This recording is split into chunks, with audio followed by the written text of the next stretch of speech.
may look like I'm surrounded, but I'm surrounded by you.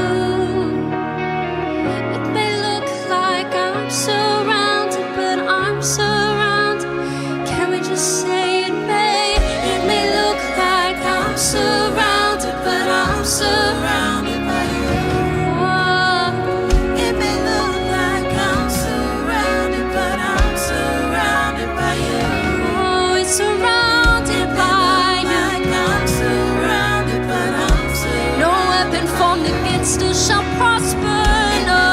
Like I'm surrounded, but I'm surrounded. Oh, it may look like we're surrounded. It may look like I'm surrounded, but the good news is we're surrounded by. It may look like I'm surrounded, but I'm surrounded. Sing it one more time. Say it may look like I'm surrounded, but I'm surrounded by you. Oh, it may look like I'm surrounded, but I'm surrounded. Say this is how I fight my battles, and this is how I fight my battles, and this is how I fight my battles, and this is how I fight my battles. Oh, say this is how I fight my battles. This is how I fight my battles. Right here in your praise. And this is how I fight my battles. It may look like I'm surrounded, but I'm surrounded by you. It may look like I'm surrounded, but I'm surrounded by you. It may look like I'm surrounded, but I'm surrounded by you. Oh, it may look like I'm surrounded, but I'm surrounded by you. And this is how we win our battle. And this is how we win our battle. And this is how we win our battle. And this is how we win our. Just one time say. And this is how we win our battle. And this is how we win our. Not just fight, but come out victorious. And this is how we win our battles. Oh, be my song. I cannot contain. I cannot contain it. Oh, praise will be my song all the days of my life.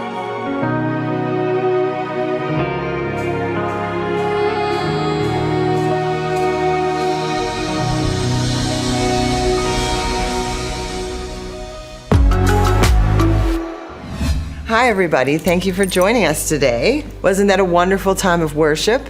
I think we've had a really fantastic year. There's a lot of turmoil in the world. I know there is. The last time that we met together, and I was with you, we were talking about the Tower of Babel. And for those of you who might have missed it, it was aired on the 11th of January. And I was comparing our current situation in the world to the Tower of Babel. The focus on socialism, communism, the balance of the right and the left, the conservative and the liberal, and how destructive it can actually be when that becomes unbalanced. And in the case of the Tower of Babel, the attempt to do things in our own name and not in the will of God was really the core of the problem. One of them is that they took it upon themselves to build a tower to heaven. And when I look at that, when I think about that, and when I pray about that, I see this rise in the desire to move towards socialism, which ultimately becomes communism, as history has taught us. This is very similar to what happened there at the Tower of Babel. They made idols So you have the idolatry, the language representing the culture. And so that was just a little recap, because it's been a little while since I spoke to you. And in my time of prayer and contemplation over this, and watching the world and watching what's going on, I can see that the battle really now is between a globalist agenda and a nationalist agenda. And the nationalist agenda has been really sort of made to look like it's a racist thing, or it's a rejection of other culture, to be proud of your nation or your culture, where you're from. Now there are people who do evil things in for those reasons, but that doesn't, you can't blanket everybody that way. And I was thinking about it, and a couple of years ago, it must be a little bit over a year ago now, I was invited to Azusa Street and to go to the house at Azusa Street, where it was a great move of the Spirit 100 years ago now, about 100 years ago. And it was quite an experience for me to go to that place. I was taken by Chuck Bethany, who played backup keyboards for my dad, and Chuck called me out of the blue and said, "You got to come with me." And so we went to the Azusa Street house. And it was at the Azusa Street house that the tongues of fire came down, and everybody began speaking in tongues. And when you speak to people who don't understand, especially nowadays, those of us who speak in tongues and have the gift of the Spirit, people who don't understand it will look at it as if those crazy people, what are they doing? But when I look at it, I think about the Tower of Babel and the necessity of God to divide the language so that the people could not communicate with one another in their endeavor, which was not his will. And we now live in a world that is moving toward borderless and that global agenda. And as well-meaning, many times people are well-meaning and are doing things out of love. They don't want people to be hurt because of external things like race or nationality. And so you inherently want to fight for fairness and the right and of everybody to be treated fairly. And I 100% agree with that. And I know many conservatives and Christians who believe that too. And so there has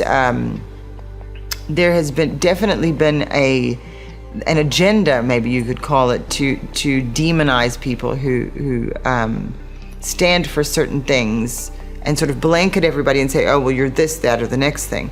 And this is, again, this confusion of language and our inability to speak to each other. And I look at a globalist agenda as a Tower of Babel because it's coming from a place of human secularism. It's coming from a place that rejects God, that rejects our Maker. And we already discussed that before.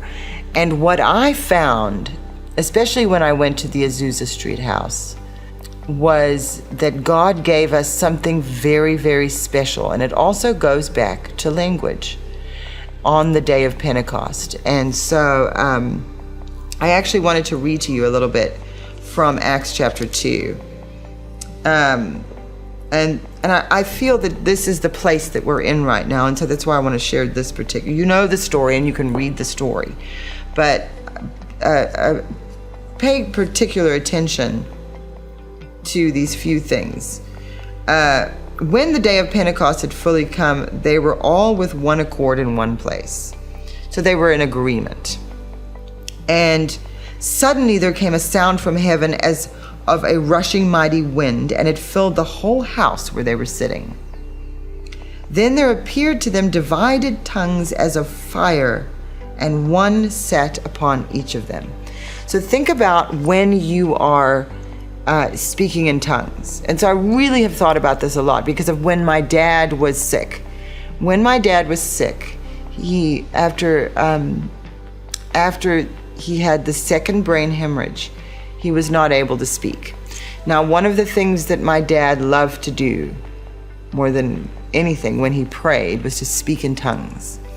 And I thought about speaking in tongues in a different way because of the situation God had put me in.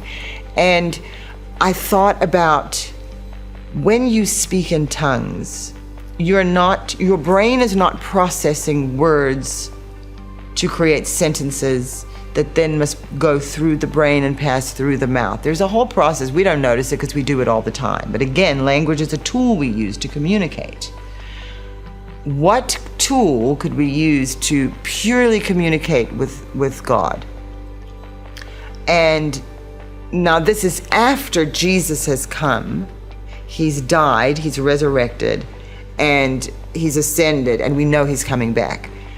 After Christ comes, God gives us this very precious thing. And it's the ability to communicate directly from the soul, from the spirit and the soul, which is not hindered by the mind, because our minds control us so much. We're in the flesh, we're in a human body, we need the mind, we have to think about things. I'm thinking about what I'm saying right now before I'm saying it to you. When you speak in tongues, you bypass the flesh and allow the eternal part of you to communicate directly with God. And this is the opposite of what happened at Babel. And so when I'm looking at our current situation and this Tower of Babel that the world is trying to build, make a utopia, make a heaven on earth without God, which is never going to work because human beings are so complex. If you look at what it said there, is that the tongues of fire, or the divided tongues as tongues of fire, sat upon each of them, which meant that each and every one of them had a unique expression that needed to go out. It wasn't a group. The group was together, but it was a unique expression coming from each. Almost like if a band is playing a song and each instrument is playing, and together it's a beautiful song, but each instrument is necessary in order to create that piece of music. And so human beings are so complex and so unique, each and every one of us, that to focus so much on the community and the group is another imbalance, because then the individual is neglected. The individuality is neglected. To focus too much on the individual and not the community, then you have another imbalance. And so it's again, like my dad had said years ago about the dance with God and how you have to be in rhythm with the dance, which is his will. God's will for me, God's will for my family, for my friends, my community, God's will for our country and for the nations of the earth. And, a beautiful way of looking at it, and this is one of my favorite scripture verses, is in 1 Corinthians 13, and I'm going to read it to you. Though I speak with the tongues of men and of angels, but have not love, I have become a sounding brass or a clanging cymbal. Now, don't we see that a lot? That, you have a lot of, especially with social media and the internet and technology, that everybody is now given a voice. And what you find is that when we make it about us and not about God, it becomes a noise and the love is lost, okay? So we have not love, then we become a sounding brass or a clanging cymbal. And I hear a lot of clanging cymbals and sounding brasses around me nowadays. And then verse 2 goes on to say, and though I have the gift of prophecy, very important, and understand all mysteries and all knowledge, and though I have all faith so that I could remove mountains, but have not love, I am nothing. So even for Christians who are doing everything right, and understanding everything right. If you make it about you, because that love that he's talking about is the love that Jesus Christ was talking about. It's not inherent love that you would love your child, but to actually love your enemy. That's real love.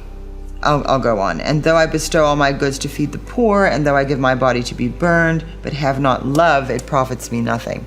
Now, when you're feeding the poor and giving your own body, you would think, well, that's love. But it depends on the condition of your heart. And what is your motivation? Is it to make a name for myself? That's what they were doing in Babel. That we will make a name for ourselves, that we will do it. That I am giving to the poor, that I am doing all these things. And then the glory then is taken, and the focus from God, from our Maker, from the divine, onto ourselves. So that is where the importance of the heart is. All of these external things that everybody's so focused on, that, you cannot categorize people and blanket them and say they're all the same, because they're individuals, because of external things. Those external things being where you come from, what color your skin is, what your nationality, what are your political views, which party do you belong to. All of these things are external judgments and not of the heart. And so that's the thing that keeps standing out to me. Love suffers long and is kind. Love does not envy. Love does not parade itself and is not puffed up. Look at our world right now. It is full of envy. It is full of people who are parading themselves around, using a technology that goes throughout the earth and puffing themselves up. Again, that's making it about me and not God. And it's all external. And does not behave rudely, does not seek its own, is not provoked, thinks no evil, does not rejoice in iniquity, but rejoices in the truth. And that's a real problem that we have, is that there is a distortion of truth. You have fact checkers and you're going to the news and you don't know what to think because of how the information is being presented to you. The exact same information can be presented in two different ways and tell a completely different story. That is not truth. So if our quest is for truth, we have to abandon all those external things, all those things that make it about me or about us or about making something of ourselves, and focusing it more on God and His will, and the humility that is necessary is what we see really missing in our world and our society. So that is one of my favorite parts of the verse. Bears all things, believes all things, hopes all things, endures all things. Love never fails. But whether there are prophecies, they will fail. Whether there are tongues, they will cease. Whether there is knowledge, it will vanish away. For we know in part, and we prophesy in part. But when that which is perfect has come, then that which is in part will be done away. When I was a child, I spoke as a child. I understood as a child. I thought as a child. But when I became a man, I put away childish things. For now we see in a mirror dimly, but then face to face. Now I know in part, but then I shall know, just as I also am known. Now really think about that. That you will be known in part, but then you will know as you are known. And that to me really is that looking inside to the heart of the person. That you're gonna know me, the real me, and I'm gonna know you, the real you. And all the external stuff doesn't matter. And so I want to encourage you today in this world of all of these things that I've listed, where it's so lacking. God is lacking in this, and you can see it. And when my father prophesied it, not long before he got sick, he said, "The church has been crucified between two thieves, an erroneous religious system and human secularism." And when you think about that, that is a profound insight, prophetic insight that he had that day. And I remember texting him and telling him, "You nailed that, Dad. Like I wouldn't have thought to put it that way." He said he didn't put it that way, God did, and he was the mouthpiece for God in that moment. And these are the things that we as prophetic people need to be looking at. Because when you had the Tower of Babel, I think about when I was a child, I spoke as a child, I understood as a child. That was a long time ago. Humanity was more of a child.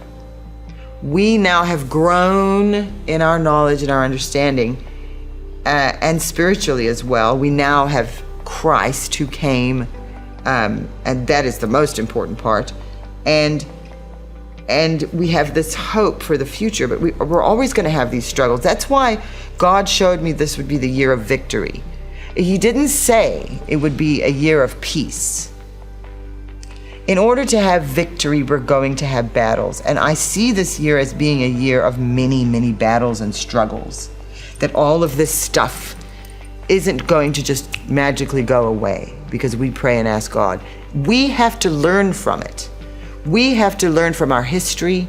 Think about your life when you were a child, the way you were when you grew up, how you came to understand things. If you look back at how you thought when you were a teenager now, or if you're a teenager now, when you were a child, you think, "Oh, I thought that and I was wrong and I completely misunderstood that. Now I understand because I've experienced these things. I've struggled through these things. And now because I've gone through these things, I truly understand." That's what we're going through. But we have to be able to overcome it. We cannot allow destruction, and especially in the church and especially with Christians. You know, that's it, because just saying you're a Christian isn't really being a Christian.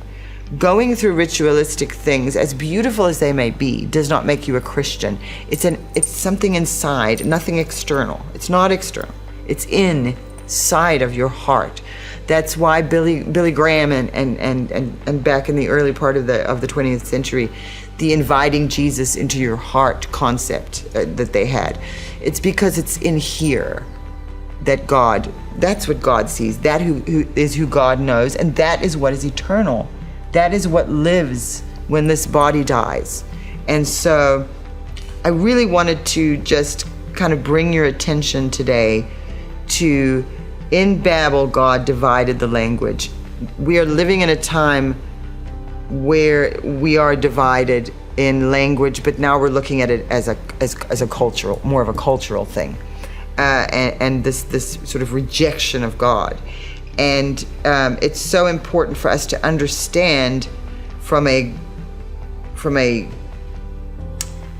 higher viewpoint, like the Google Earth thing I always talk about, and see as God sees.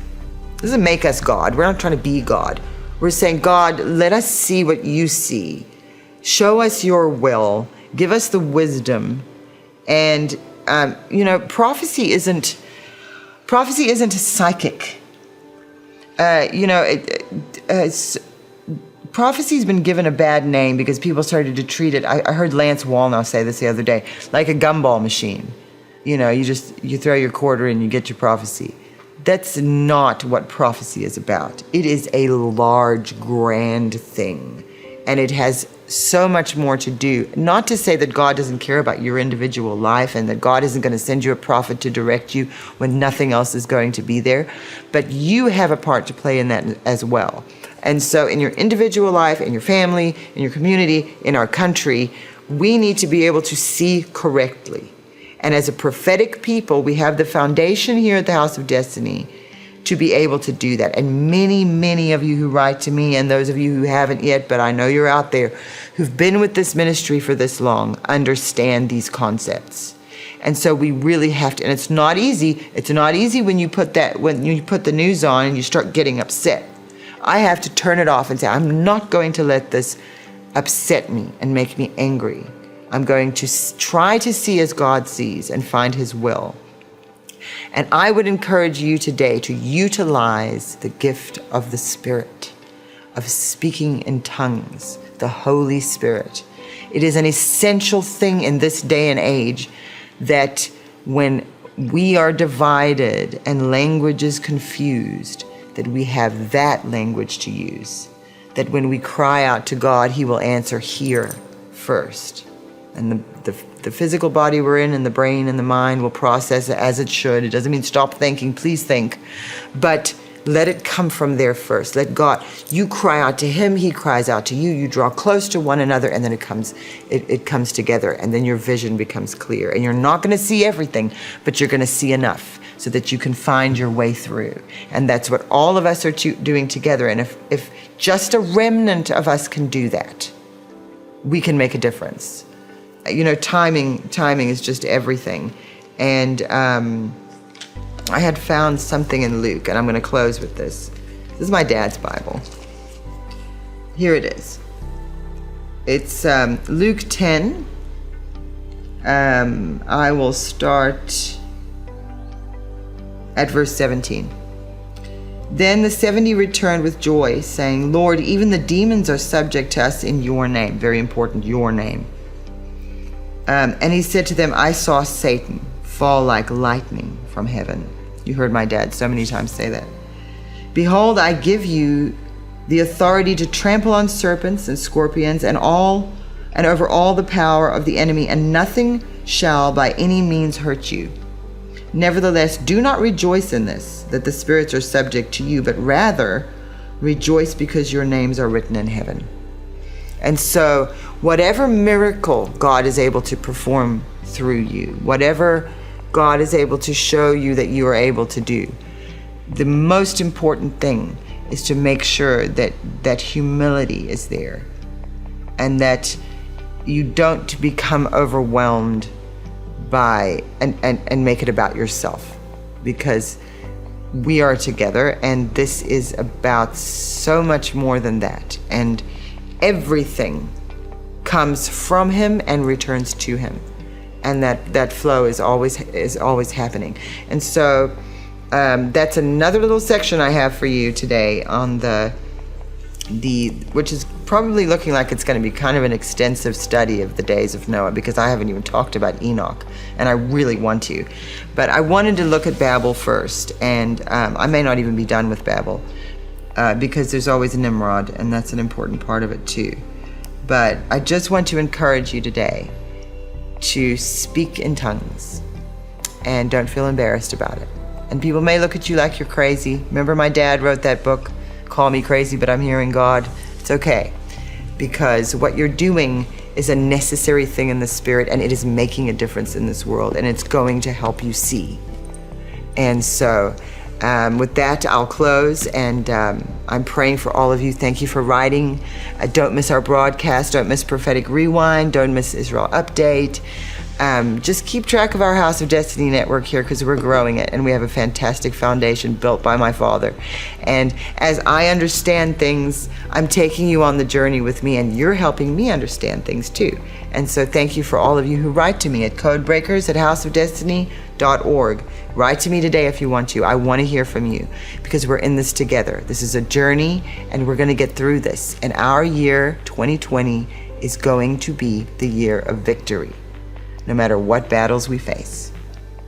I love you. Thank you for watching the House of Destiny's YouTube channel. Please subscribe to get all of our latest content.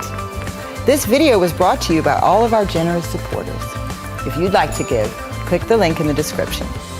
We have new episodes every week, so stay tuned, and remember, you're somewhere in the future and you look much better than you look right now.